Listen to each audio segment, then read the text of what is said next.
दोस्तों सब्सक्राइब करें और इस बेल आइकन को दबाएं और पाएं वीडियो सबसे पहले। मैं भारत को भारतीयता की मान्यता के आधार पर फिर से खड़ा करना चाहता हूं, उस काम में लगा हूं। कुछ लोग गुड़ खाइए, कुछ लोग काकवी खाइए, माने जिसको राब कहते हैं। जितना जाड़े का समय है ना, नवंबर दिसंबर जनवरी फरवरी तक राब भरपूर खा सकते हैं। दही में राब खाइए, दूध में राब खाइए, हलवा राब का बनाइए, गुड़ का हलवा बनाइए, गुड़ दही में खाइए, गुड़ दूध में खाइए। अब गुड़ को दूध और दही में खाने का नियम है, वो भागवत जी कहते हैं। वो कहते हैं जी दही में मिला के गुड़ खाया जाए, दही में मिला के गुड़ खाइए, दूध में गुड़ कभी मत मिलाइए,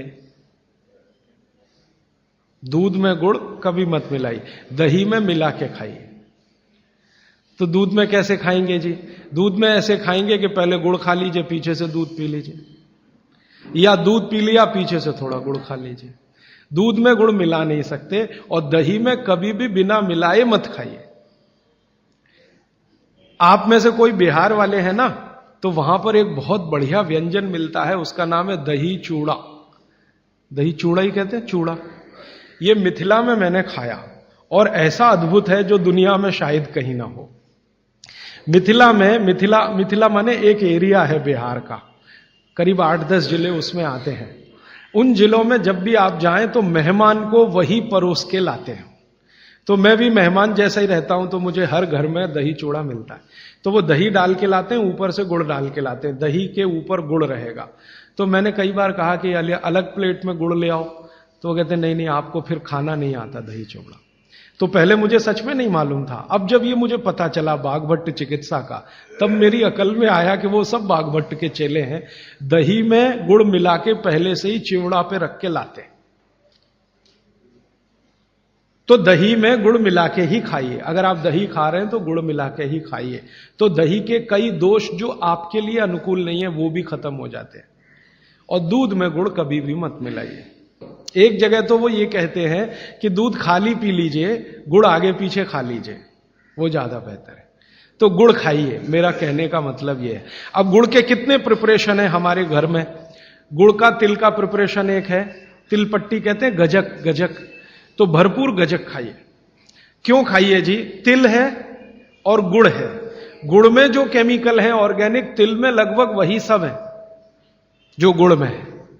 तिल भी क्षारीय है, गुड़ भी क्षारीय है, और दोनों क्षारीय चीजें खाएंगे तो पेट के अम्ल को बैलेंस करती रहेंगी। तो तिल गुड़ रोज खाइए, माने तिल की पट्टी बनाइए, गजक बनाइए, नहीं तो तिल का लड्डू बनाइए, गुड़ के साथ बनाइए।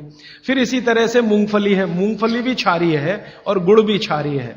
तो मूंगफली और गुड़ मिला के वो पट्टी आती है, वो खाइए, बच्चों को खिलाइए। और आपके पास जो भी प्रिपरेशन है गुड़ तिल के, गुड़ मूंगफली के, वो सब बनाइए। और ये जो 3-4 महीने हैं, नवंबर दिसंबर जनवरी फरवरी तक, भरपेट खाइए, भरपूर खाइए, क्योंकि इस समय आपके शरीर को इन्हीं की जरूरत है।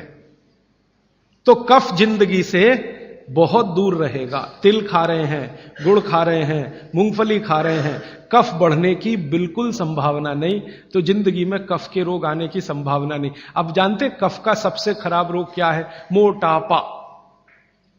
मोटापा कम करना है तो भरपेट गुड़ खाइए, भरपेट तिल खाइए, भरपेट मूंगफली खाइए, मोटापा भी कम हो जाएगा। हाँ, आपको डर है ना, तिल खाएंगे जी उसमें से तेल है। तेल तो है तिल में, लेकिन वो HDL वाला, LDL वाला नहीं है, VLDL। ये मोटापा जो है ना, वो VLDL और LDL का चक्कर है। HDL जैसे ही बढ़ेगा, मोटापा अपने आप कम होगा, पेट अंदर ही जाएगा। आप में से कोई भी मेरे कहने पर 3 महीने एक एक्सपेरिमेंट कर लीजिए। तिल चबा चबा के खाइए, खाने के बाद 3 महीने के बाद वजन नापेंगे, 8-10 किलो कम मिलेगा, कम से कम इतना कम मिलेगा। खाना खाया, खाने के बाद आप सौंफ खाते हैं ना, सौंफ की जगह तिल खाइए। और काला खाया तो और ज्यादा वजन कम मिलेगा। काला तिल एक है, सफेद। काले की गुणवत्ता सफेद से भी ज्यादा है। लेकिन ये इन्हीं 4 महीनों में। गर्मी में अगर आपने यही तिल खाया तो प्रॉब्लम आएगी। भागवत जी कहते हैं कि तिल खाने का सबसे अच्छा समय वही है जो आज चल रहा है, ये फरवरी तक चलेगा। तो फरवरी तक, और कभी बहुत ज्यादा लिबरल हों तो होली के दिन तक वो कहते हैं तिल खाने का समय है, होली होते ही तिल कम करिए या खत्म करिए। फिर कुछ और चीज आएगी, वो क्या आएगी वो मैं बता दूं, लेकिन आप ये करके देख लीजिए। 4 चीजों को ज्यादा उपयोग आप करेंगे, वजन आपका कम होता जाएगा, पेट का अम्ल कम होता जाएगा, घुटनों के अंदर का जो कई बार कहते हैं ना डॉक्टर यूरिक एसिड जमा हो गया जी, यूरिक एसिड क्या है? अम्ल ही तो है। तो ये यूरिक एसिड आपको कम करना है, तो गांठ के सब जो माने जोड़ों के दर्द आपको कम करने हैं, तो इनके लिए ये सब चिकित्सा बताई है।